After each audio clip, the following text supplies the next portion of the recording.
We do so many things daily. We wake up, shower, eat, study, clean and so much more. Are all these tasks? Everything we do is a task in itself, isn't it? It seems to me that tasks are all the things we do in our daily life, and of course in professional and social settings. So when we do all this every day, why do we need to study it like this? Just the fact that all of us do things indicates we possess this particular skill, doesn't it? Professor, I'm extremely curious to see what it is that we are going to be learning in this particular course. I am really glad to be here. Let us get started. The questions you posed are very understandable. On the surface it may seem as basic as that. So let me start by telling you what a task is. The simplest definition of a task is that it is a piece of work that has been given to someone to do. This work can be of varying kinds. It may include the simplest of tasks or complex projects. Anything and everything productive, in a direct or indirect way that your boss tells you to do in an organization becomes a task, which you should aim to perform to the best of your ability. And by extension, the ability to undertake tasks refers to the possession of skill, knowledge and requisite resources to perform a particular activity to the best of one's ability. The ability to undertake a task refers to the possibility of the minimal risk involved and ensures that the individual possesses enough capacity to innovate. However, it is important for you to differentiate between an irrational request and a rational task that you can potentially perform to achieve benefits and progress. For that, it is very important for you to first gauge your existing ability to perform the task. If you feel you are capable of performing the task well, then the next step would be to undertake a task analysis, i.e., understand the nitty-gritty of performing the task and the toolkit of how to go about approaching the task. So, any work that is given to me is a task? You said tasks can be simple or complex. What are these tasks? I mean, we do so much work in professional settings. Does all that work come under the same bracket of tasks? My friend works hard as an assistant and manages a lot of paperwork, but at the same time, he has to make coffee runs for his boss. Are these the same types of tasks? Well, there are different types of tasks, of course. Tasks can be technical and non-technical. Technical tasks include creating documents, making presentations, crunching and analyzing numbers, attending meetings, programming software, coordinating with clients, recruiting, assisting with operations, fieldwork, research, and communicating. On the other hand, non-technical tasks may be communicating informally, sharing the burden of tasks, ideating and sharing opinions and suggestions, behaving pleasantly and being thoughtful and considerate, self-care, attending social events, attending workshops and seminars, networking and liaising, participating in office culture and HR activities, and actively accommodating other interests. At the very core of it, the ability to undertake tasks is based on certain standards of performance, which are dictated by previous experience and the innate abilities of an individual. At the entry level, for employees like you, the ability to undertake tasks involves basic comprehension skills and active literacy methods, in addition to greater involvement and enthusiasm in individuals. A lot of people feel there is no abject science to perform a particular task. However, that is not entirely true, as corporate researchers have devised many ways of determining a set pattern to undertake tasks.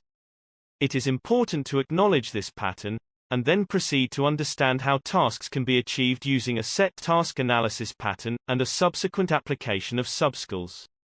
You mentioned task analysis while talking about undertaking tasks. Professor, don't you think, if we start to analyze each and every task, we may not get enough time to do the actual task? It seems to be such a long process. We focus on finishing work faster and more efficiently, so I get it that task analysis might be important, but isn't it also a little challenging to manage? It sounds like an elaborate process which may take extensive procedures and a lot of thought. And, does every task even need to be analyzed? If I am told to get a photocopy of a document, how do I analyze that simple task? Why do I even need to do that? I will answer the why part of your question first. The ability to comprehend things is a sure-shot way of securing success for individuals in all walks of life, including their daily activities. Increased comprehension allows people to understand civic duties and responsibilities, and understand the day-to-day concepts such as personal finance, insurance, familial and social responsibility, etc. If the ability to undertake tasks is put forth to these individuals, with a nuanced understanding of its impact and influence in our day-to-day lives, there is a greater propensity of acceptance and recognition of these ideas of productivity, which may be otherwise dismissed as extremely abstract concepts. Secondly, every task, no matter how big or small, follows or needs a process and a structured approach to it. This approach is what we call task analysis. Task analysis has several facets. The first is to identify performance goals, then we undertake requisite research on every aspect of the task to divide the task into segments. After we do this, we need to identify all steps of the task as well as a desirable, tangible outcome, and then concentrate on the individual actions for each step. Now that we have done this much, we need to consider all the skills and information involved in the task. Finally, we determine the best practice for the implementation of the task. The practice should be cost-effective, must give optimum benefits, easily marketable and require easily obtainable skill. So we go through so many steps to simply analyze a test.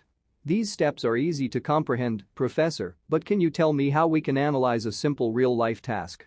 To give you an example, if you were asked to make notes of the first meeting you have attended in the organization, you first identify your objectives, that is, to note down each and every important detail of the meeting. This becomes your performance goal. You sit through the meeting and that becomes your research area. You make rough notes of the meeting and then fare the notes out. This becomes your method and the FAIR document becomes your tangible output. You consider everything that was spoken in the meeting and you use your right notes for subsections to outline the meeting. This would be the best practice to undertake the task. You will often be told that how well you perform a task is dictated by how talented you are, and how quickly you are able to understand the work that is expected out of you. However, this skill can also be developed over time while you are working in an organization.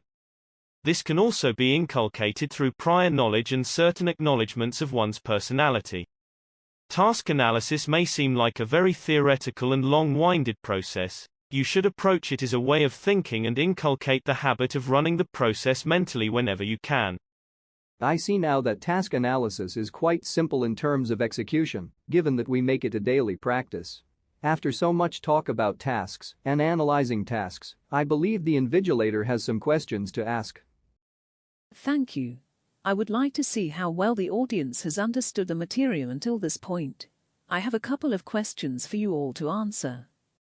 Thank you, invigilator, for testing our knowledge.